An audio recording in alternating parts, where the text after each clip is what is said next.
Nahidlaw na gid ako sang tiyempo sang una. Kay kun imo ikumparar ang sang una kag subong, sang una daw imo handumon pero subong daw imo sumpaon.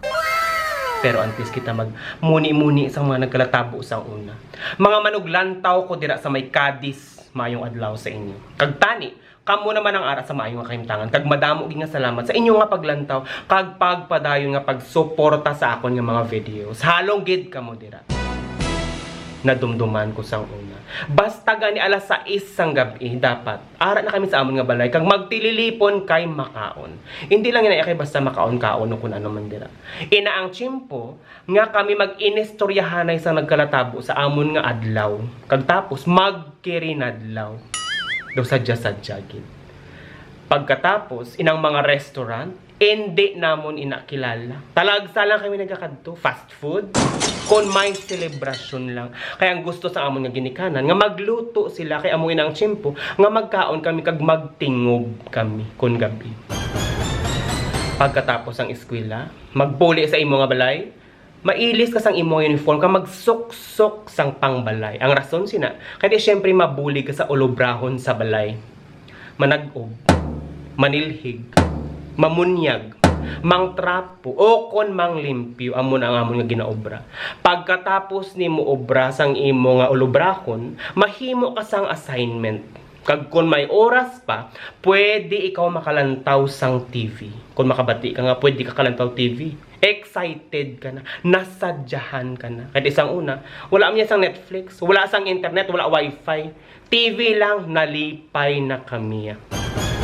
Tapos, kon Sabado, amo na ginahulat sang tanan. Kaya syempre, maupod ikaw panindahan. Ikaw tagabit-bit sang bayong ang unod poros utan. Tapos ang imo nga padya, baklan ikaw sang pakpak, butong-butong, o kon makapuno nga dulce, kaging bit-bit ni mong bayong nga poros utan. Pagpuli manyaga, pagkatapos panyaga, dapat matulog ka. Kay kung hindi, balbalon ka sang imo nga lula.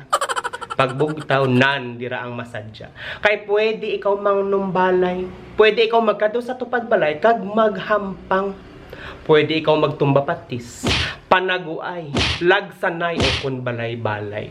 Kun kisa, pasuba, kag maligo sa suba. Manakas ang Indian Mingo, o kon bayabas amon ang amon nga obra.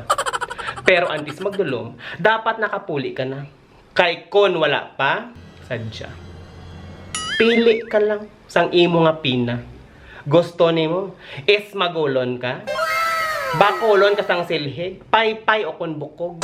O kon ang malala kag pina ka masakit, banatan ka sang sanga sang bayabas, mao Diyos ko kasakit. Pero grabe gyapon ang amon nga pagrespeto sa amon nga mga ginhikanan o kung sa mga tao nga mas tigulang sa amon. Gani kun ara sila, grabe gid ang amon nga paghalong nga hindi kami makahambal sang malain nga tinaga o kun makapamuyayaw. Kay kon may magwa lang nga malain nga tinaga o kun buyayaw sa imo nga baba, jackpot. Malampusan ka, mahuyapan ka hasta magdugo ang imo nga baba.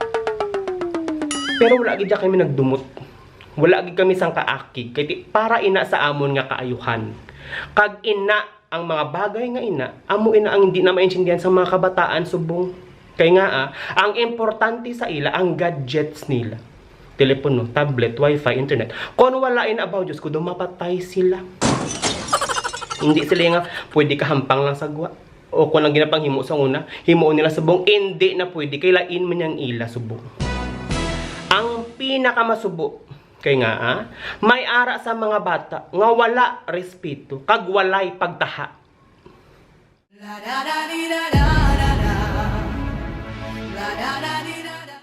Nangin amo sila kay syempre produkto sang ginikanan nga hindi pa ready nga mangin iloy kag amay.